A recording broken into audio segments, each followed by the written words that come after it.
रजब भट्ट का डाउनफॉल आने वाला है, आना शुरू हो चुका है। यस 2027 तक रजब भट्ट कहाँ पे खड़ा होगा? पिक्चर से आउट।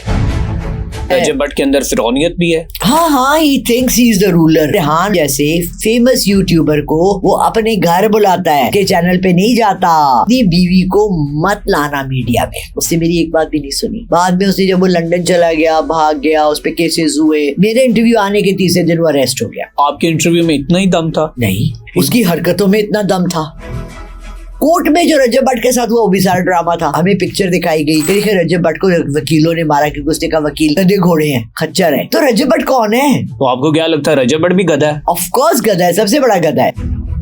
मैं रजब भट्ट से हाथ जोड़कर माफी मांगती हूँ। पेशन गोई के बाद आपने ऐसे हाथ जोड़े और माफी मांगी कि मुझे माफ कर दो, इसके पीछे क्या लॉजिक है?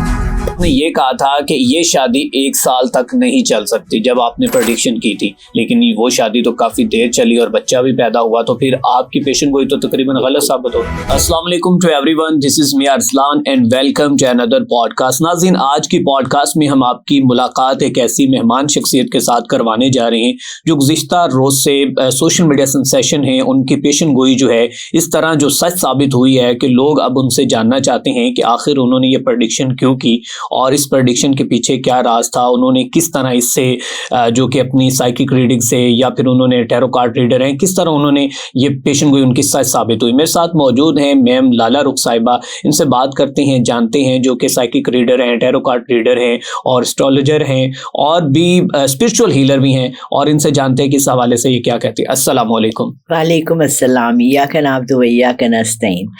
देखिए Arsalan, you have to understand, मेरा जो काम है, मैंने अभी सिर्फ एक और बच्ची से मिली हूँ, यंग गर्ल है जो ये काम करती है। साइकिक रीडर यहाँ लोगों को नहीं पता क्या होता है। ठीक है। यहाँ पर लोग आम तौर से आलमों के पास जाते हैं, मौलवियों के पास जाते हैं, दम दरूद कराते हैं, तावीज़ तस्बीहां कराते हैं, लेकिन उनको ये नहीं पता कि साइकिक क्या होता है। साइकिक एक ऐसा बंदा होता है जो आपकी रूह के अंदर घुस जाता है। वो आपका ऑरा देखता है, आपका फेस रीडिंग करता है, आपका नाम देखता है और इन तमाम चीज़ों के साथ एक पूरी तस्वीर खींच लेता है। ठीक है, आपके अंदर की। बाहर की तो आप सबको दिखा रहे हैं। अब बहुत सी दफ़ा ये होता है कि हम खुद अपने से, वो कहते हैं ना, खुद फरेबी सी खुद फरेबी है, पास के ढोल भी सुहाने लगे। हम सब इंक्लूडिंग मी, हम खुद फरेबी में मुब्तला है। हमें अपना आप जो नजर आता है वो है नहीं। अल्लाह ताला की सबसे बड़ी रहमत पता है क्या अरसलान? कि हमें अपना चेहरा खुद नजर नहीं आता। आप मेरा फेस देख सकते हैं, मैं आपका फेस देख सकती हूँ, लेकिन आप अपना फेस बगैर शीशे के नहीं देख सकते। और आईना कौन दिखाएगा आपको? सो साइकिक रीडर्स जो होते हैं वो फेस देख के करते हैं। मैंने जब फर्स्ट टाइम पिछले साल की सन 2024 में जब इसकी शादी हुई, उसके 2 दिन बाद नेक्स्ट डे आई थिंक एक लड़का मेरे पास आया। उसने कहा मैम, पाकिस्तान का सबसे बड़ा यूट्यूबर जो है उसकी शादी हो रही है, बड़े धमाके केस शादी है, इस पर कुछ बोल दें।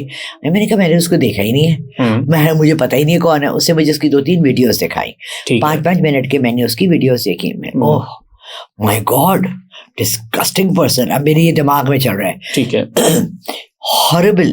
इसमें तो इतनी अनानियत है, इसमें तो इतना दिखावा है, ये तो इतना मतलब एक और क्या वर्ड है जो अल्लाह ताला को बहुत ज़्यादा नापसंद है? दिखावा, अनानियत, खुदसरी, फिरौनियत। फिरौनियत क्या आप समझती हैं कि रजब भट्ट के अंदर फिरौनियत भी है? हाँ, he thinks he is the ruler. मतलब आप ये देखें, रेहान भट्ट जैसे फेमस यूट्यूबर को वो अपने घर बुलाता है, वो उसके चैनल पे नहीं जाता। वो वहां ऑडियंस के बीच में बैठ के बात करे ना। बिल्कुल ठीक। ऑडियंस सवाल करते हैं। तो आप क्या समझते हैं कि यहाँ पर रेहान तारिक साहब के लिए भी ये थोड़ा सा उनकी रिस्पेक्ट में भी कमी हुई है कि वो उनके घर में बहुत कमी हुई है, थोड़ी सी नहीं, बहुत कमी हुई। वैसे भी पिछले 20 दिन से या पिछले 5 दिन से बहुत ज्यादा जो ये एक्सेलरेट हुए हैं मेरे इंटरव्यूज होना, उसमें मुझे 80% लोगों ने ये फीडबैक दिया कि रेहान तारिक का शो हम लोग को अब नहीं अच्छा लगता। क्यों नहीं? बहुत ज्यादा रूड है, वो लोगों की बेइज्जती करता है। जवाद के साथ उसने मेरा ख्याल है काफी बदतमीजी की है। वो जो एक आई थी क्या उज़्मा कारदार, उनके साथ भी उन्होंने काफी रूड। फिर एक लड़की आई जो यूट्यूबर है, बड़ी फैशनेबल है, जिसके कपड़ों पे लोगों ने तंज किए। वो डिफेंड करता है, लेकिन वो छुट्टी भी तो देता है ना कि आप खड़े होकर सवाल पूछे। बिल्कुल। राइट। ठीक तो है। ये रेहान तारिक के स्टेचर हम समझते हैं। रेहान तारिक मैंने, तुम्हें पता है किस किस को वो किया हुआ है, फॉलो किया हुआ है? जी जी। मैंने रेहान तारिक को फॉलो किया हुआ है। आपको RTS अच्छे को। लगते हैं रेहान तारिक? मुझे रेहान बहुत अच्छा लगा, क्योंकि मैं जब उसके पॉडकास्ट पे गई, उससे पहले भी जो 10 मिनट की हमारी मुलाकात थी उसके कमरे में, very indecent, very educated person, he is an engineer. बात ये है कि उसको एक स्टैंड दिया गया है, ठीक है। भले वो उसकी ऑर्गेनाइजेशन का है या उसका है, इंक्वायरी या इंक्विजिटिव जर्नलिज्म होता है, बिल्कुल। जिसमें लोग सवाल जवाब पूछते हैं। बिल्कुल। जब आप पब्लिक फिगर है तो आपसे पूछा जाएगा, बिल्कुल ठीक है, इसमें कोई हर्ज नहीं है। मगर उस लेवल तक लाना जहाँ कोई बदतमीजी करे, वहां आपको स्टॉप करना चाहिए। क्या रेहान तारिक ने आपको एक्सपोज किया, इस वजह से आपको वो बुरा लग रहा है? मुझे तो नहीं बुरा लग रहा। बहुत सी बातों पे उन्होंने कहा और आपने कहा कि मैं माजरत करती हूँ, हम सिर्फ व्यूज को बढ़ाने के लिए इस तरह का कंटेंट क्रिएट करते हैं। बिल्कुल करते हैं, और मैंने सच बोला। मैं पता है क्यों नहीं डर, जब मैंने आपको बताया ना कि मुझे पता अच्छा, आपकी पॉडकास्ट रेहान तारिक से हो कैसे गई? लोग तो काम पे टांगने लग जाती जब उनकी पॉडकास्ट का नाम आता है। तो आप चली भी गई, फिर आप वहां पे थोड़ी सी रूडी भी होगी, आपने वहां पे थोड़ी सी अपनी नाराजगी का भी इजहार किया कि आप कौन होते मुझे जज करने वाले? नहीं, मैंने उसे ये भी कहा ग्रो अप। मैंने कहा रेहान तारिक ग्रो अप, तुम बच्चे नहीं होगे, जन बुलाए यहाँ मोमबत्तियां जलाएं और जन बुलाएं। ऐसा हुआ कि मैं नेशन अखबार में काम करती थी, सलीम बुखारी मेरे बॉस थे, ठीक है। कुछ चंद दिन पहले उनका फोन आया। अच्छा, इस वाक़े से हर 1 महीना पहले मैंने अपने जो मेरा चैनल चलाता है लड़का, मैंने उसे कहा यार रेहान तारिक को कॉल करो, मेरे साथ पॉडकास्ट करे। मुझे कहते हैं मैम क्या करिए, वो बहुत बदतमीज है, वो आपकी उखाड़ के रख देगा। मैंने कहा यार मैं तो झूठ बोलती नहीं हूँ, तो मेरी क्या उखेड़ेगा। अच्छा, उसके बाद मैंने वो पॉडकास्ट की, वो जन्नात वाली और वो सारी, ठीक है, वो भी मैंने एक्सप्लेन किया कि किसी की जॉब के लिए मैंने किया सारा ड्रामा। देखिए, आपने मुझे कभी भी नहीं देखा कि मैं सर पे स्कार्फ पहनकर और यहाँ टीका लगाकर और मैं आई हूँ। कभी आपके सामने आई हूँ, किसी और पॉडकास्ट में आई हूँ, लेकिन एक पॉडकास्ट में मैंने देखा आपको। उसके अलावा वो भी वही लड़का है। हाँ जी जी, मशारे भी है, बिल्कुल। वो सिर्फ उसके साथ में करती। तो वो क्या स्क्रिप्टेड था? स्क्रिप्टेड था। तो आप ऑन करती कि आप स्क्रिप्टेड प्रोग्राम करती, लोगों को आप धोखा देती? वो डिजाइन नहीं। अब मैं अगर यहाँ कहूँ कि नजफ जैन मेरे पास आया था, ठीक है, ये तमाम वाकया हुआ था, वो उस कुर्सी से गिरा, उसको इफेक्ट हुआ, नजफ उस वक्त उस कमरे में मौजूद था, ठीक है, but I can't show you that on camera. Okay, मैं इसके बारे में झूठ नहीं बोलती, बिकॉज इसके रिपरकशंस बहुत भयानक है। ठीक है। लेकिन सवाल ये कि अक्सर आप जो है ये भी कहती हैं कि आज के बाद मैंने ये जिन्नात जादू की बात ही नहीं करनी, मेरा काम ही कुछ और है, मुझे यूट्यूबर जो है बहका देती हैं, मैं कहीं डिट्रैक्ट हो जाती हूँ। रोते हुए आएंगे जी, मुझे वो लोग नौकरी नहीं देंगे अगर आप ये शो नहीं करेंगे। अच्छा, तो आप लोगों की नौकरियां बचाने के लिए झूठे प्रोग्राम भी करती? झूठ उसमें मैंने तो कोई नहीं बोला। हाँ, नजफ था, ठीक है, वो वहां था, मेरा क्या झूठ था। You said कि आप झूठ बोलती हैं। वहाँ पे जिन मौजूद था। तो फिर वो रेहान तारिक की पॉडकास्ट में क्यों नहीं आया? वो उसको मैंने वापस भेज दिया। अच्छा, नजफ चला गया? नजफ चला गया है वापस। ठीक है। ओके। मैं मखलूकात देखती हूँ। अच्छा, अभी कल मुझे एक फोन आया एक चैनल से, और उन्होंने कहा कि मैडम हमने आपके साथ जो हमारी पिछली लड़की थी जिसने पॉडकास्ट किया था, आई स्टिल रिमेम्बर, सुनो चैनल था, उस पे रात को होता था डार्क रूम। ठीक है, और लड़की का नाम आई थिंक क्या मुझे याद नहीं आ रहा, और मैंने उसके साथ किया, और मैंने हमने माइकल जैक्सन की रूह से मैंने बात की। मैंने उसे कहा तुम्हारे यहाँ खड़ी है, ये जिसकी प्रॉपर्टी थी वो खातून यहाँ खड़ी हैं, ये किसी बहुत बड़ी फैमिली थी जिनकी वो थी, उनकी देखिए रूहें हमारे इर्द गिर्द मौजूद है। ठीक है, हमजाद हमारे इर्द गिर्द मौजूद है, जन्नात हमारे इर्द गिर्द मौजूद है। अगर आपकी आंख खुली है और आपको नजर आता है, ठीक है, तो इसमें कौन सी ऐसी अजीबोगरीब बात है? अच्छा, आपकी तीसरी आंख खुली और आपको सब कुछ नजर आता है। yes. तो आप मेरे बारे में बता सकती है कि मेरे माइंड में इस वक्त क्या चल रहा है और मेरे इन फ्यूचर लाइफ में क्या होने वाला है? मैंने कहा मुझे जिन नजर आ सकते हैं। ठीक है, आप जिन हैं? नहीं, मैं तो जिन नहीं, लेकिन आप कहती मेरी तीसरी आंख खुली हुई, आप लोगों के बारे में प्रेडिक्ट करती हैं, आप पेशेंट गोई करती हैं। See, this is the whole issue. लोगों को आप क्या होता है, अब आपके इस शो से भी ना लोग 2 मिनट का एक क्लिप उठा के लगा देंगे। बिल्कुल, पूरा इंटरव्यू हमारा जो देखेगा उसको समझ आएगी ठीक है। साइकिक रीडर क्या होता है। मैंने उस वक्त उसके वो 2-3 वीडियोस देख के कहा कि ये लड़का बहुत ज्यादा मुश्किल में आएगा अगर ये अपने को चेंज नहीं करता। ठीक है, अगर ये नोट फेंकने, दिखावा, बड़ाइयाँ, गुरूर, ये चीजें अल्लाह को पसंद नहीं है। ठीक है, अगर ये अपनी शादी के दौरान, और ये आप खोल के वो वीडियो मेरा देख लें, अगर ये अपनी शादी में अपनी बीवी के साथ 3-4 यतीम बच्चियों की भी शादी कर देता।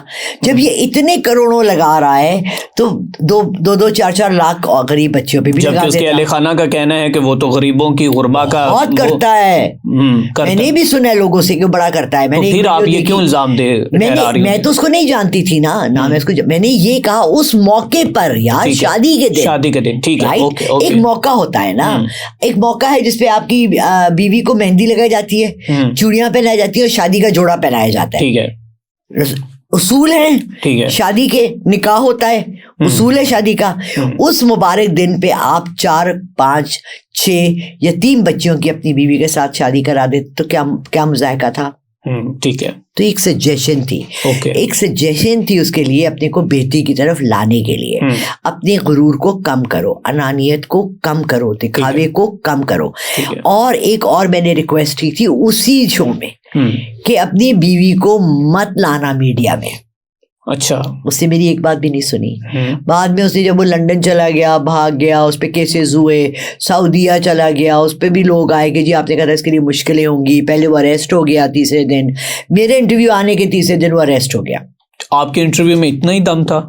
नहीं, उसकी हरकतों में इतना दम था। ठीक है, okay. See it was his actions, उनका रिएक्शन था। ठीक है, बिल्कुल। मैं आपको देखूं कि आप जो है इतना बड़ा कोका कोला का गिलास और उसमें बहुत सी बर्फ डाल के पी रहे हैं सख्त सर्दी के मौसम में, और मैं आपको कहूँ कि अरसलान ना करो बेटा, आप बीमार पड़ जाओगे। आपका नहीं मुझे तो बड़ा पसंद है, मैं तो रोज पीता हूँ, मुझे कुछ नहीं होता। उस दिन आप जाके बीमार हो जाए, वो लाला रुख ने कहा था तो मैं बीमार हो गया। मत हो सकता है वो 4-5 दिन से आपका जिस्म बर्दाश्त कर रहा था, उस दिन उसके जिस्म की बर्दाश्त खत्म हो गई। हो सकता है कि आपकी एक चीज बहुत लोगों ने देखी और चल रही थी और आपकी आजमाइश का वक्त शुरू हो गया। ये मेरे काम नहीं है, ये अल्लाह के काम है। ठीक है, नाउजुबिल्ला। मैं क्लेम नहीं करती कि ना मैं किसी की तलाक करवा सकती हूँ, ना मैं किसी की जिंदगी तबाह कर सकती हूँ। नहीं तो मैं अपने दुश्मनों की ना करती, मेरे भी तो बहुत दुश्मन है, रियल लाइफ में है, तो मैं उनको तबाह करूँ, मैं उनके लिए हाथ उठाने का अल्लाह तेरा बड़ा गरक करे। मैं रजब भट्ट को क्यों बदवाएं दूं या क्यों कहूँ कोई नेगेटिव चीज? You understand? So there is actions and there are consequences or reactions. अच्छा, ये बताएं कि अभी रजब भट्ट जो है वो कहता है कि मैं मुनाफिकत की जो यारी है, दोस्ती नहीं रखता, तो मैं ये रिश्ता कैसे रख सकता हूँ? I know, अब मैं मुनाफिकत का लफ्ज पिछले 3 इंटरव्यूज में ढूंढ रही थी। कल वाली लड़की जो आई नूर अमानुल्लाह, उससे कहा मुनाफिकत कहा था उसने। मुनाफिक किसको कहते हैं? डेफिनेशन ऑफ मुनाफिक क्या है? 2 चेहरे होते हैं, पीठ पीछे और है, वो फ्रंट पे और है, और मुनाफिकीन मक्का उनकी तो फिर एग्जांपल जो है। और मुनाफिक आपको इन दोनों में से ईमान और चले, आप साइकिक रीडर नहीं है, बात पे झूठ बोलना, आप साइकिक रीडर नहीं है, लेकिन आपने भी 10 इंटरव्यूज देखे। आपको क्या लगता है कौन बार बार झूठ बोलता है और कौन ऐसी चीजें करता है जिसको मुनाफिक कह सकते हैं हम? रजब भट्ट खाने काबा के आगे हाथ रख के मैं अल्लाह से माफी मांग रहा हूँ। दुबई पहुंच के आपके नाचने की और आपकी नंगी लड़कियों के साथ तस्वीरें आती हैं और वीडियोस आती हैं, तो मुनाफिक कौन है? फिर आप लंदन से कहते हो मेरी बीवी बच्चा, मेरी पाकिस्तान आते ही महीने के बाद आप तलाक, आप अनाउंस करते हो तलाक। मैंने तो नहीं दी, मैंने दी तलाक नहीं, मेरा हक नहीं है कि मैं उसको दूं। इसने क्यों बैठ के कहा कि मैं तलाक दे रहा हूँ? ठीक है, लोगों ने कहा लाला रुख की प्रेडिक्शन सही होगी, अरे उसकी हरकतें सही हो गई। और फिर ये कहना ईमान ने मेरी माँ पे इल्जाम लगाया कि जिसने मेरा परफ्यूम चोरी किया। इतनी घटिया बात पे कोई तलाक देता है? ये तो 700 बहुओं में मुझे तो 500 फोन रोज के आते हैं, हमारी सास नंदे ये करती हैं, हमारे घर से तावीज पकड़े गए हैं, हमारी मियाँ को वर्गल आती हैं, तो मैं सबको कहूँ जी आप तलाक ले लें? Is that something? मैं उनको कहती हूँ कि जी ये तो और कॉमनली हर घर का मसला और हर घर की कहानी है, क्योंकि हमारे यहाँ लड़कों को सबसे बेसिक एक जो मसला है ना, माँ के हुकूक और बीवी के हुकूक अलग अलग है। ठीक है, राइट? माँ के फराइज और बीवी के फराइज अलग अलग हैं। ठीक है, कुरान में साफ आपको बता दिया गया है कि कौन से माँ के हुकूक है और कौन से बीवी के हुकूक है। बिल्कुल। तो फिर आप ये लड़ाइयाँ घर में क्यों हो रही हैं? वो मुसलमान नहीं है। 80% ऑफ पाकिस्तान इस्लाम को फॉलो ही नहीं करता, हम हिंदू रिवाज पे चल रहे हैं। हिंदुओं को हम फॉलो करें, बिकॉज ये तो सारी चीजें हिंदुओं में है कि जी मियाँ सर का ताज है, उसको सर के ऊपर बिठा के रखो, उसको ही करो। They are partners. कभी बीवी की भी तबीयत खराब हो सकती है, कभी वो भी कह सकती है सॉरी यार अभी तबीयत ठीक नहीं है, मैं खाना नहीं बना सकती, बाहर से मंगवा लें, तो सास ने आसमान उठा लेना है। ठीक है, so what's the issue? Issue is कि हम लोगों को यहाँ सही और गलत में तफरीक करना नहीं आती। हमने अपने सारे मिक्स कर दिए हैं। ठीक है। वो एक इंडियन मूवी का बहुत गंदा डायलॉग है, बहुत गंदा। तुम करो तो क्या, हम करें तो बलात्कार, तुम करो तो चमत्कार, हम करें तो बलात्कार। ठीक है, तो रजब भट्ट करे तो चमत्कार। वो लंदन से आया, उसने किसने उसको वापस बुलाया? उसपे तो केसेस थे, क्यों भागा था लंदन? तो ये मेरा सवाल था कि कौन बिग ब्रदर है जिसने उसको यहाँ पर इतना ज्यादा फैसिलिटेट किया? और अपना माइंड यूज करें ना। उससे पहले ढकी भाई बैठा, जूते उतार के 1.5 लाख के सोफे के आगे बैठ के आप रोने की कहानी सुना रहे हो। मुझे थप्पड़ मारा, मुझे बाल खींचे, मुझे थप्पड़ मारा। कभी पुलिस की मार देखी है तुमने? अरसलान रियल लाइफ में मार देखी है? मैंने देखी है। ठीक है। मैंने थाने के अंदर किसी को पिटते देखा है। मैंने भी देखा। यहाँ वो लकड़ी डालते हैं और जिस तरह से वो मारते हैं, तो ढक्की को तो मारा ही नहीं। ढक्की को मारा ही नहीं, ये सारा ड्रामे कर रहा था। कोर्ट में जो रजब भट्ट के साथ हुआ वो भी सारा ड्रामा था। इट वाज जस्ट हमें पिक्चर दिखाई गई कि देखिए रजब भट्ट को वकीलों ने मारा क्योंकि उसने कहा वकील गधे हैं, गधे घोड़े हैं, खच्चर हैं। तो रजब भट्ट कौन है? तो आपको क्या लगता है रजब भट्ट भी गधा है? ऑफ कोर्स गधा है, सबसे बड़ा गधा है। तो आप क्यों रजब भट्ट के साथ दुश्मनी ले रही हैं? डायरेक्ट क्यों हो रही हैं उसके साथ? मैं तो नहीं। आपको उसकी जात से क्या मसला है?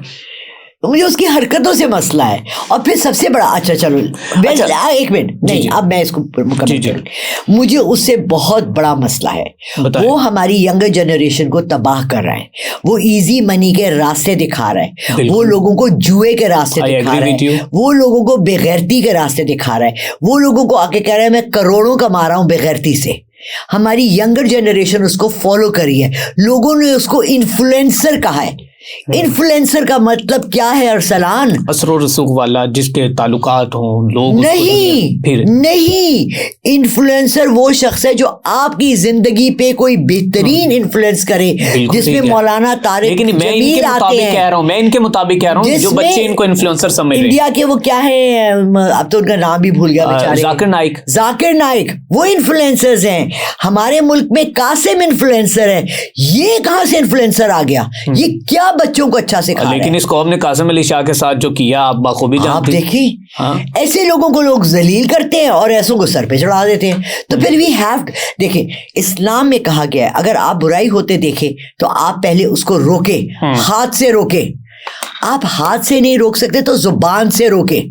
तो मैं जुबान से रोक रही हूँ बुराई को। बिल्कुल ठीक है। और अगर आप इतना भी नहीं कर सकते और आप अरसलान हैं, आप बोल ही नहीं सकते रजब भट्ट के खिलाफ, तो आप चुप रह जाए। तुम्हारी भी बेइज्जती कर दी मैंने। ठीक है, कोई बात सही नहीं है। बिल्कुल। अच्छा, आपने बात की डक्की भाई की, तो डक्की भाई का मुस्तकबिल क्या होगा? केसेस तो उसके ऊपर भी चले हुए। आपको क्या लगता है दोबारा वो उसको जेल की सलाखों की हवा खानी पड़ेगी, पाबंदे सलासल होगा या नहीं? और क्या उसके सियारे दोबारा गर्दिश में आ सकते हैं? मैंने सच्ची बात है डक्की की कोई वो नहीं देखी, वीडियोस नहीं देखी, ना मैंने उसकी शक्ल देखी पिछले 3-4 महीने से। मैंने सिर्फ उसका वो एक इंटरव्यू सुना था, क्योंकि उसमें जो लाइन लिखी हुई थी वो ये लिखी थी कि इसने तो हमें रुला दिया। और मैंने बहुत लोगों से सुना कि लोगों को उस पर बहुत तरस आया। ठीक है, तो इसलिए मैंने उसका वो पूरा इंटरव्यू देखा ताकि मुझे भी पता लगे where does he stand. But being a psychic reader, मुझे उसके अंदर सारा ड्रामा नजर आ गया। मुझे उसके अंदर सारा, हमारे तो अकाउंट्स फ्रीज कर दिए, उन्होंने कहा 70 लाख रुपए। मुझे भाई तो तुम्हारे तो फॉलोअर्स इतने, तुम तो एक फॉलोअर को कहते कि जी 70 लाख क्या, 70 लाख तो कोई अमाउंट ही नहीं है पाकिस्तान में। बिल्कुल इंडियन ड्रामा बन गया पाकिस्तान। 300 करोड़ का घर बना लिया। ठीक है ना, हमारी बीबी ने जहाज खरीद लिया। ये तो हम इंडियन ड्रामों में और इंडियन फिल्मों में देखते थे। प्राइवेट जेट रखना जहांगीर तरीन ने जब रखा और इमरान खान को किसी जलसे में गिलगित बल्तिस्तान लेकर गया तो दुनिया उसके पीछे पड़ गई कि इमरान खान उसके जाती जहाज में बैठे। वो तो एक बिजनेसमैन है, करोड़पति बिजनेसमैन है, वो तो रख सकता है। बिल्कुल। चीफ मिनिस्टर ऑफ एक सूबे की को क्या जरूरत है? बाकी सूबों के चीफ मिनिस्टर क्यों नहीं जहाज खरीद रहे? चलिए, अच्छा हम टॉपिक पे वापस आते हैं। रजब भट्ट के मामू ने कहा, उसकी मामू ने कहा कि ईमान को जाके ये बोला कि तुमने दुनिया के नंबर 1 यूट्यूबर से, पाकिस्तान के नंबर 1 यूट्यूबर से शादी की है, तो तुम्हें ये सब कुछ बर्दाश्त करना पड़ेगा। आंखों में आंखें डाल के ये कहा। ये ऑन शेख ने इल्जाम लगाया। हमें रजब भट्ट पे और बात करनी चाहिए। अगर इसको थोड़ा सा क्लियर कर लें हम। देखिए, बातें हैं, बातों से बातें निकलती हैं, ठीक है। किसी चीज का कोई फैक्ट एंड फिगर नहीं है। हम सिर्फ लोगों के इखलाकियात देखते हैं। मैंने ईमान का कोई थर्ड क्लास डायलॉग नहीं सुना। उसके पास भी कैमरा है, उसके पास भी मोबाइल है, उसके पास वो भी वीडियोस बना सकती है। उसने सिर्फ एक दो बयान दिए कि रजब नशा करता है, ठीक है, रजब बदतमीजी करता है, और मैं नहीं चाहती कि मेरे बेटे को वो कैमरे के सामने लाए। इसके अलावा मैंने ईमान की कोई बदतमीजी नहीं सुनी। ऑन ने आके रेहान तारिक के शो में मैंने सुना है, मैंने थोड़ा सा देखा जिसमें अपनी बहन को प्रोटेक्ट कर रहे हैं। I am proud of on. अपनी बहन के आगे खड़ा है। रेहान तारिक की जरूरत थी कि ईमान को बुलाता अपने शो पे, और वो शायद वो खुद ही ना आती। वो नहीं आती क्योंकि वो शरीफ घराने की बच्ची है। उसके वालदैन को मैंने शराफत देखी है। आई एम सॉरी टू से दिस, किसी के वालदैन के बारे में, रजब भट्ट के वालदैन में मैंने वो चीज़ नहीं देखी। लेकिन सवाल ये है कि ऑन शेख भी तो बहुत से ऐसे गुल खिला रहा है कि जिसकी वजह से जो बर्दाश्त है वो उसकी ख़त्म हो रही है और तलखियाँ जो हैं वो बढ़ रही हैं। वो क्या, वो भी तो कभी आकर कुछ कह रहा है कि मेरा बहनोई ये कर रहा है, वो कर रहा है। एक जुमला बताओ। वो ये कह रहा है कि ये इसके और लड़कियों के साथ ताल्लुकात है, ये फलां करता है, और ये भी कह रहा है कि अगर मैं आपके वॉइस नोट लीक कर दूं ना तो आप किसी को मुंह दिखाने के काबिल नहीं रह जाओगे, और अपनी वो बहनोई को हिजड़ा बोल रहा है। तो आप क्या ये मुनासिब समझती हैं? नहीं, आई एम सॉरी, मैंने ऐसा कुछ भी नहीं, ना सुना ना देखा, इसलिए मैं इस पे कमेंट नहीं करूंगी। मैंने जितने ऑन के इंटरव्यूज देखे, मैंने ये देखा कि वो अपनी बहन को प्रोटेक्शन दे रहा है। ठीक है। मुझे एक भाई नजर आया जो अपनी बहन के आगे खड़ा है। अगर देखो, अल्लाह माफ़ करे, अल्लाह माफ़ करे, कभी भी आपका कोई ऐसा बुरा वक्त आता है ना तो उसमें इल्ज़ाम तराशियाँ होती है, एक दूसरे पे इल्ज़ाम लगाए जाते हैं, एक दूसरे को बुरा भला कहा जाता है। ठीक है। इसमें पब्लिकली आने की जगह चाहिए ये था, आपने कोई ऐसा जुमला सुना जिसमें रजब भट्ट के वालिदैन ने कहा हो कि हम ईमान के माँ बाप के साथ बैठ के सुलह सफाई की बात करते हैं और इस रंजिश को, रंजिश क्या है? क्या रजब भट्ट ने तलाक का कोई वजह बताई आपको? नहीं, कोई नहीं, वो तो बस वो अपने ब्रदर इन लॉ को इल्जाम दे ठहराई। अरे यार, उसने ब्रदर इन लॉ से शादी की थी, बीवी तो उसकी ईमान है। बिल्कुल, बीवी से क्या शिकवा है? बिल्कुल ठीक है। जिसने उसको एक बेटा पैदा करके दिया, अगर वो चाहती, जब ये सारे कारनामे करके गया था तो वो चाहती तो वो पीछे से खुला ले सकती थी। वो फिर भी चुप करके बैठी रही। ये वापस आया, उसको मना के लाया। आपको और मुझे पता है कि बेडरूम में किस तरह मनाया, हमें नहीं पता। हो सकता है उसके पाँव पड़ा हो, उसे गुजारिश की हो, उसे कहा हो भाई आ जाओ, बेटे की खातिर किया, बहुत अच्छा है। मैं तो अब भी रजब भट्ट को कहूंगी कि अब भी वक्त है, अल्लाह ने आपको टाइम दिया है, आप रुजू कर लें अपनी बीवी से।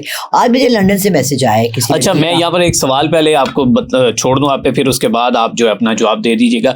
आपने कहा, मैं आपका व्लॉग देख रहा था कि मैं रजब भट्ट से हाथ जोड़कर माफ़ी मांगती हूँ, और पेशन गोई के बाद आपने ऐसे हाथ जोड़े और माफ़ी मांगी कि मुझे माफ़ कर दो। तो इसके पीछे क्या लॉजिक है? भाई, अगर मेरे कहने पे दिया तलाक तो मुझे माफ कर दो भाई।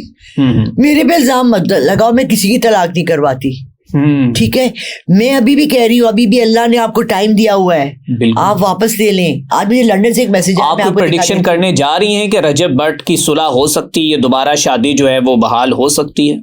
अगर देखें, आप मुझे सिर्फ एक बात बताएं, अरसलान, आप मुसलमान है ना, आखिरत पे यकीन है ना? बिल्कुल। अल्लाह पे यकीन है ना? बेशक। आपका हिसाब किताब किस पे होगा? अपने अमाल पे होगा। आपके अमाल पे। तो रजब भट्ट की पेशेंटगोई मैं क्यों करूं? रजब भट्ट के अमाल उसकी पेशेंटगोई करेंगे। जैसा वो पेश करेगा, जैसा वो अगर माजरत कर लेता है बीवी से, उसको वापस अपने निकाह में ले लेता है, तो मैं इतना यकीन दहानी उसको जरूर कर सकती हूँ कि ईमान उसको एक दफा फिर माफ कर देगी। लेकिन जो उसने बात की, कितनी घटिया बात की कि मेरी वीडियो मेरी बीवी ने देख ली किसी और लड़की के साथ, और मैंने उसको iMac 17 के साथ Pro Max 17 7 लाख का मोबाइल दिया, वो मान गई। हाँ बिल्कुल, ये बहुत कितनी घटिया बात है। बिल्कुल ऐसा। तो चला मुझे बताओ, रजब भट्ट के मुंह से कौन सी अच्छी बात निकली? अगर उसका साला उस पर कोई इल्जाम लगा रहा है, उसके पास कोई ऐसी वीडियोस ऑडियोज हैं जिसमें कि वो प्रूव कर सकता है कि ये जानी है, शराबी है, नशई है, तो फिर इसकी क्या इज्जत रह जाएगी? और सबको पता ही है, मजे की बात बताऊं, सबको पता ही है, और we just accept him on face value. बिल्कुल ठीक है।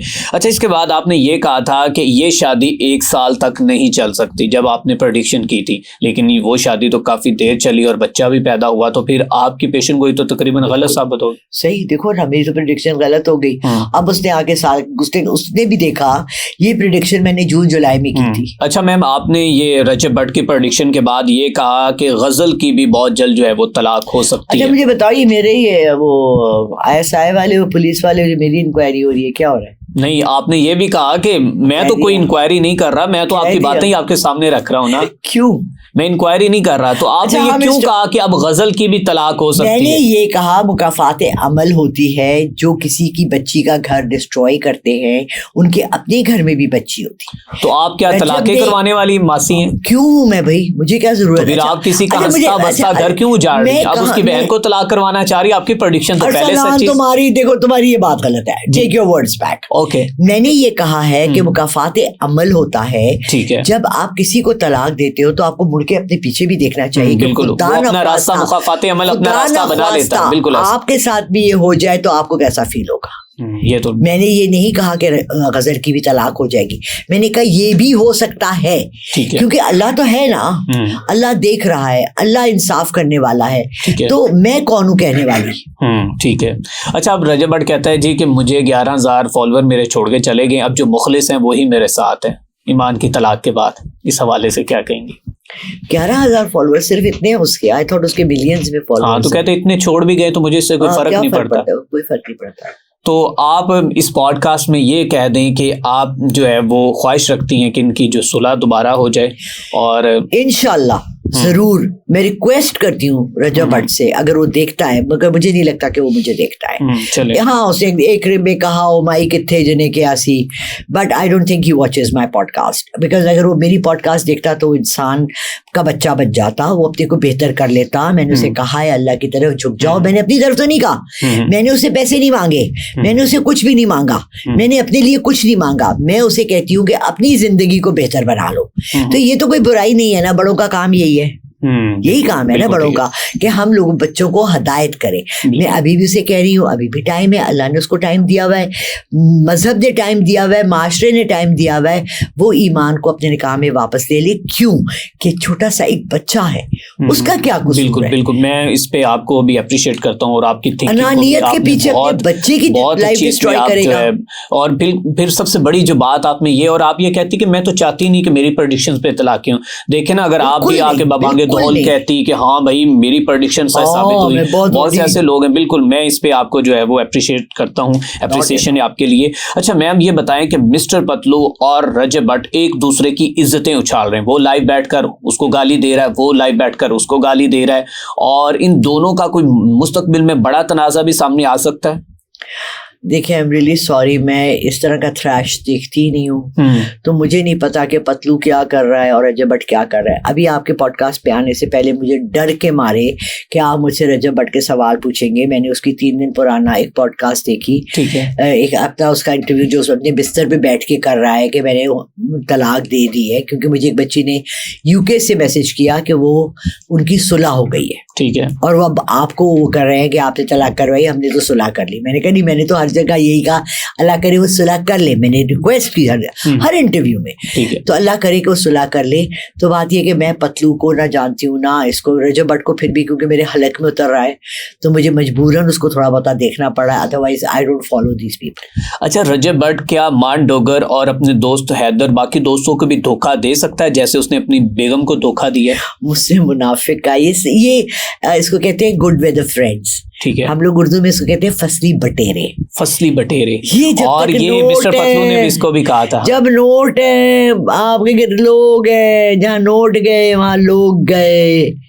This is a very common thing. हम अपने दोस्तियों में देख लें, एक लड़का हमेशा होता है बेवकूफ सा, जो अमीर साहब जो फंसाते हैं 3 दोस्त उसको, वो हर जगह खाना भी खिला रहा होता है, बिल भी दे रहा होता है, और जब उसको मुश्किल पड़ती है तो फोन करता है तो तीनों भाग जाते हैं। तो आप क्या समझती, रजब भट्ट का डाउनफॉल आने वाला है?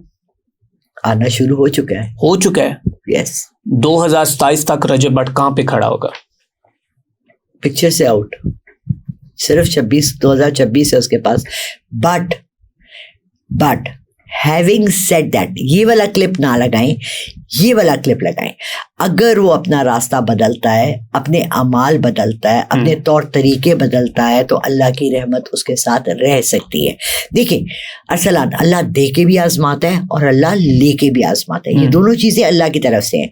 इसको जो फेम मिला, इसकी तरह के 50 लाख लड़के होंगे।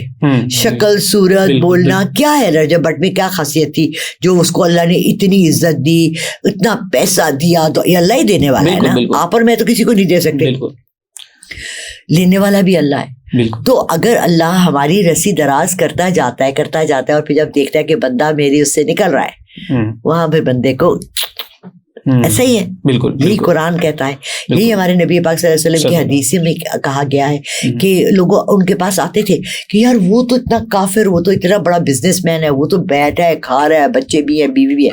मैंने कहा अल्लाह उनकी रस्सी दराज किए जा रहा है। बिल्कुल ठीक, राइट, बिल्कुल। So let's stop this topic here.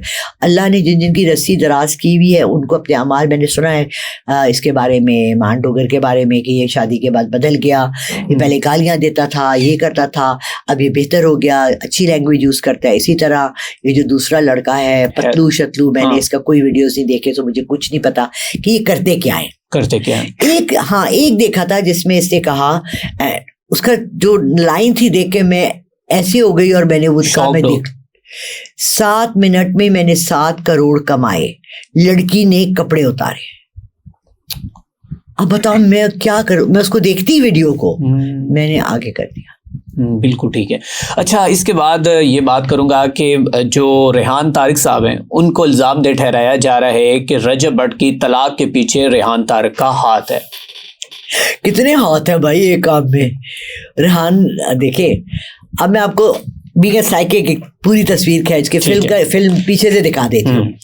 हुआ क्या कि जब ये रजब भट्ट का इतना चला और लोग बातें करते हैं, is a very famous YouTuber whatever, Rehan Tariq ने रजब भट्ट को खुद फोन किया या उसकी टीम ने फोन किया कि रेहान तारिक के शो पर आ जाओ। आपने अभी शुरू में कहा कि रेहान तारिक के शो पे लोग खुद रिक्वेस्ट करते हैं। वो एक मौलाना साहब थे जिन्होंने उनसे बहुत रिक्वेस्ट करके शो कराया, जिसमें उनकी बहुत इंसल्ट हुई। ठीक है। अच्छा, रजब भट्ट ने रिफ्यूज किया। क्या किया? रिफ्यूज किया। उसके बाद उन्होंने ऑन को बुला लिया। ठीक है। जब ऑन की बातें सुनी तो रजब भट्ट ने रेहान तारिक को अपने घर बुलाया। अब आपको क्या लगता है कि रजब भट्ट ने रेहान तारिक को पॉडकास्ट के लिए ऑब्लाइज किया, अपने घर बुलाया, इनवाइट किया। क्या मेरी तरफ की बात सुन लो, क्या चाहिए था रजब भट्ट को? अनानियत। फिर वही आ गया उसके सामने, अनानियत, खुददारी, शोबाजी। रेहान भट्ट कौन है? मैं रजब भट्ट, रेहान तारिक कौन है? मैंने क्यों बुला रहा है? और फिर सबसे बड़ी बात देखिए, I am very sorry to say, मुझे रेहान अच्छा लगा था कि उसके घर गया, वो 15 लड़के यहाँ और 15 लड़के वहाँ बिठा के जिनसे वो सवाल पूछने की इजाजत देता है कि वो आपकी बेइज्जती करें। मुझसे भी एक ने कहा, मौलवी का एक बच्चा था, कि जी आपने एक नामहरम लड़के से हाथ यूं जोड़ के आपने ये किया, तो उसको भी बुलाता ना, क्यों उसके घर गया? बिल्कुल। अच्छा, आपको क्या लगता है कि रेहान तारिक ने जो अपनी ऑडियंस बैठाई होती है वो सिर्फ वहाँ के अपने गेस्ट को प्रेशराइज करने के लिए और वहाँ पर फीमेल गेस्ट को हरास ना करने के लिए उन्होंने बैठाई होती? बाहर से देखने से तो ऐसा नहीं लगता, लेकिन अंदर से मेरा ख्याल है यही है। ये प्री प्लान्ड होता है रेहान तारिक का पॉडकास्ट? नहीं, वो डिफरेंट करता है लोगों को, यूनिवर्सिटीज के वो कहता है मैं बुलाता हूँ स्टूडेंट्स। लेकिन सच्ची बात बताऊँ, मुझे, because I bin a teacher, मैंने नवाज शरीफ इंजीनियरिंग कॉलेज में पढ़ाया है, मैंने साइका स्कूल में पढ़ाया है, सलामत बॉयज़ में पढ़ाया है। वो जो बच्चे बैठे हुए होते हैं मुझे कम ही पढ़े लिखे लगे। वो हजवेरी यूनिवर्सिटी, पंजाब यूनिवर्सिटी, जहाँ लोअर मिडिल क्लास के बच्चे आते हैं, जो बेचारे 600 रुपये फीस अफोर्ड कर सकते हैं, 6000 वाली नहीं। उसको चाहिए कि एजुकेटेड बच्चों को बुलाए जो अच्छे सवाल पूछे। आपने पिछले 2 साल में, 3 साल में देखा कि बड़े बड़े पॉलिटिशियंस यूनिवर्सिटियों में गए, आर्मी चीफ गए यूनिवर्सिटियों में, और वहाँ के यूनिवर्सिटी के बच्चों ने ऐसे सवाल पूछे कि उनकी तड़ाके निकल गई। Right, so that was a very very like a platform जो आपको नजर आएगा यार स्टूडेंट्स ऐसे सवाल कर। लेकिन अगर ये प्लान भी थे, क्योंकि एक लड़के ने खड़े होकर रेहान तारिक से कहा कि जी आप तो बहुत बेइज्जती करते हैं लोगों को बुला के, आपको नहीं लगता कि आप गलत काम करते हैं? तो वहां मैंने रेहान तारिक को प्रोटेक्ट किया। ठीक है, मैंने कहा देखिए बेटा, आप शायद बाहर के टीवी नहीं देखते, इंक्वायरी जर्नलिज्म है, इंक्विजिटिव जर्नलिज्म है, कन्फ्रंटिंग जर्नलिज्म है। हार्ड टॉक देखें, लैरी किंग को देखें, आपको पता लगेगा कैसे कैसे सवाल पूछे जाते हैं। तो ये तो बेचारा कुछ भी नहीं, आप लोग तो कुछ सवाल ऐसे पूछते ही नहीं है ना। रेहान ने तो 4-5 पेजेस की रिसर्च करके उसकी टीम पूरी उसके आगे रखती है, जिसके ऊपर वो सवाल पूछता है। अच्छा, आपने अभी कहा कि जो पंजाब यूनिवर्सिटी से पढ़े हुए 600 रुपए फीस देने वाले लड़के जो होते हैं उनको वो उधर बिठाता है, तो आपको क्या लगता है कि पंजाब यूनिवर्सिटी कोई छोटी यूनिवर्सिटी, वहां से तो बड़े बड़े पॉलिटिशियंस, बड़े बड़े लोग पढ़े लिखे हुए हैं? आई थिंक शायद शेख रशीद भी वहीं से पढ़े हुए हैं। हाँ, तो फिर आपने पंजाब यूनिवर्सिटी को बोले, मेरे इंटरेक्शन हो चुके हैं पंजाब यूनिवर्सिटी के बच्चों के साथ, एंड दे आर, देखिए एक यूनिवर्सिटी जो होती है ना, या एक कॉलेज या एक स्कूल जो होता है ना, वो अगर आपको तहजीब, तमद्दन, मोरालिटी, एथिक्स नहीं सिखाता और सिर्फ कोर्स पढ़ाता है, तो ये, क्योंकि मैंने आखिरी स्कूल की नौकरी से तब जवाब दिया था जब मुझे प्रिंसिपल ने बुला के ये कहा कि मिस लाला रुख, आपने सिर्फ सब्जेक्ट पढ़ाना है, आपने इनको मॉरल, एथिक्स, इनको मैनर्स नहीं सिखाने। अच्छा। तो मैंने कहा सर, हाथ ऊपर, हाथ खड़े कर दिए, सॉरी। टीचर एक कंप्लीट, माँ के बाद टीचर का सबसे ज्यादा आप पे इन्फ्लुएंस होता है। और अगर आप एक अच्छे टीचर नहीं हो, आप एक बुरे टीचर हो, और आप अपने बच्चों को तमीज नहीं सिखा सकते, तमद्दन नहीं सिखा सकते, इंसानियत नहीं सिखा सकते, गुड एंड बैड का डिफरेंस नहीं सिखा सकते, वो कौन सिखाएगा? बिल्कुल ठीक। 8 घंटे वो स्कूल में होते हैं, 10 घंटे बच्चे, तो टीचर्स ही उनको करती है, सिखाती है। हमारी टीचर्स हमें, अभी मैं बाहर बैठी थी एक बच्चे के साथ, मैं उसे कहती शोल्डर सीधे करके बैठो, मुझे कहता है मैम सोफे पे, मैंने कहा मुझे स्लाउच करने की आदत नहीं है। कॉन्वेंट स्कूल की लड़कियों कभी यूं करके लेट के नहीं बात करेंगी, बिल्कुल। हम सीधी कमर में, 68 ईयर्स की हूँ अरसलान, मैं कमर सीधी करके बैठती हूँ। बिल्कुल। आपने किसी जगह मुझे किसी पॉडकास्ट में लेटे हुए नहीं देखा होगा। लोग नीम दराज होके बातें कर रहे, मतलब एथिक्स जो हैं वो होने चाहिए, मोरल आपके जो है। हाथों की मूवमेंट, आपके बात करने का तरीका, आपका लहजा, आपकी टोन, आपकी पिच, ये कौन सिखाता है आपको?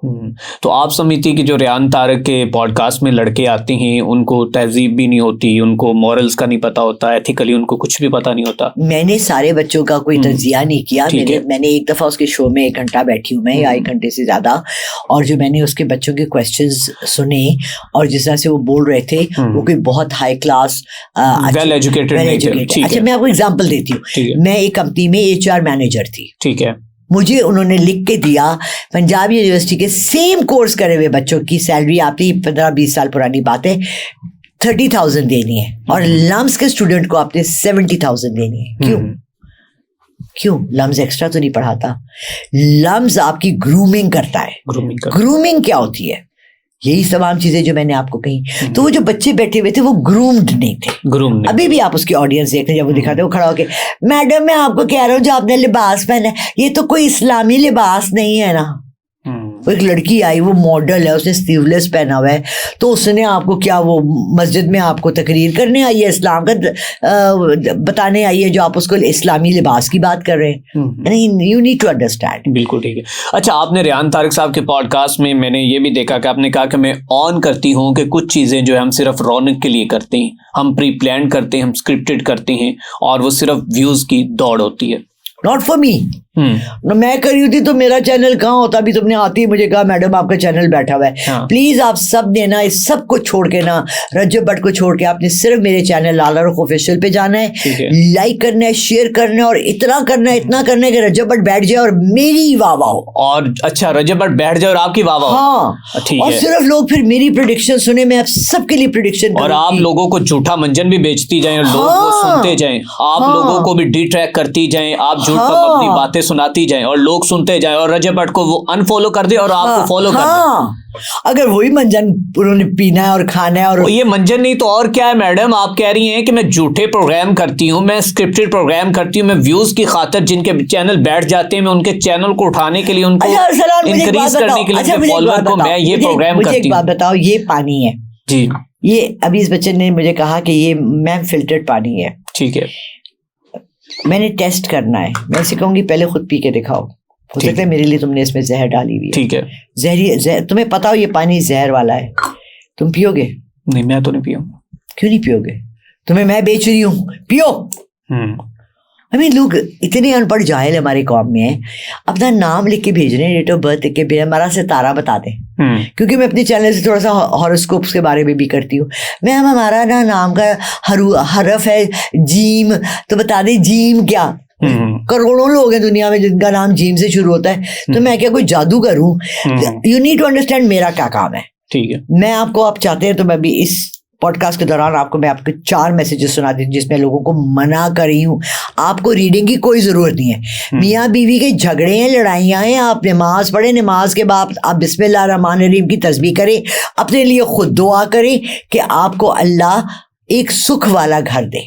मैं तो ये मंजन बेच रही हूँ, अल्लाह रसूल का मंजन, राइट? नहीं, लेकिन जो आप वो जिन्नात लेके आती हैं वो, मैंने आपको शुरू में कहा कि वो कि उस लड़के की जॉब के लिए था, लड़के की जॉब बचाने के लिए आपने ये किया। उसने कहा वो मुझे जॉब ही नहीं दे रहे, पब्लिक न्यूज वाले मुझे जॉब ही नहीं दे रहे भाई। और बाद में उनका बैकलैश आया कि मैं, मेरे बॉसेस बड़े खफा है। और सेकंड टाइम जब उसने मुझे बुलाया तो मुझे कहते हैं मैडम 17 मिलियन व्यूज आए हैं। ठीक है। तो मेरा चैनल जो चलाता है उसने कहा मैम उन्होंने तो 60-70 हज़ार नहीं 10-15 लाख आपसे कमा लिया, आपको क्या दिया है ठेंगा? उन्होंने तो मुझे एक सैंडविच भी नहीं ऑफर किया। इसी तरह मेरा पेट गुड़गुड़ कर रहा था जैसे आज आपके आता है। मेरा आज रोजा नहीं है, मैं नहीं रख सक रही हूँ, मेरे किडनी का प्रॉब्लम्स हैं और इश्यूज हैं। मैंने आपसे रिक्वेस्ट की कि मेरे लिए एक सैंडविच मंगा दे। मैं आई, मेरा पेट गुड़गुड़ कर रहा। उन्होंने मुझे एक सैंडविच नहीं ऑफर किया और आपने उनको लाखों 2 शोज किए और फिर अपोलोजाइज करके कह रहे हैं मैडम एक शो और कर दे। ब्लॉक कर दिया। 3 दफा उस लड़के को ब्लॉक कर चुकी हूँ। अच्छा, 2-2 साल का गैप दिए। स्क्रिप्टेड प्रोग्राम करके आपने फिर ब्लॉक कर दिया। देखिए अरसलान, सीरियसली आप मेरे घर आते हैं जी और आप मुझसे कहते हैं कि मैडम मेरी ना वाइफ मुझसे बहुत खफा है और वो आपको बहुत फॉलो करती है। आप एक दफ़ा उसको बता दें कि मैं बहुत माजरत के साथ मैं बहुत अच्छा बच्चा हूँ और मैं उसकी हर बात मान लूंगा, वो आपकी बात मान जाएगी, मेरी नहीं मान रही। आपकी जिंदगी बचानी है। चलिए, मतलब कि आपने उसके चैनल की जॉब बचाने के लिए ये सब कुछ किया। अच्छा, अभी हमने ये टॉपिक तो आपको पता पाकिस्तान का ये कौमी मसला था जो हमने डिस्कस कर लिया है, और इसके बाद हम थोड़ा सा चलते हैं इंटरनेशनल जो बैनुल क़ौमी। नहीं, हमारा कौमी मसला इस वक्त पेट्रोल है।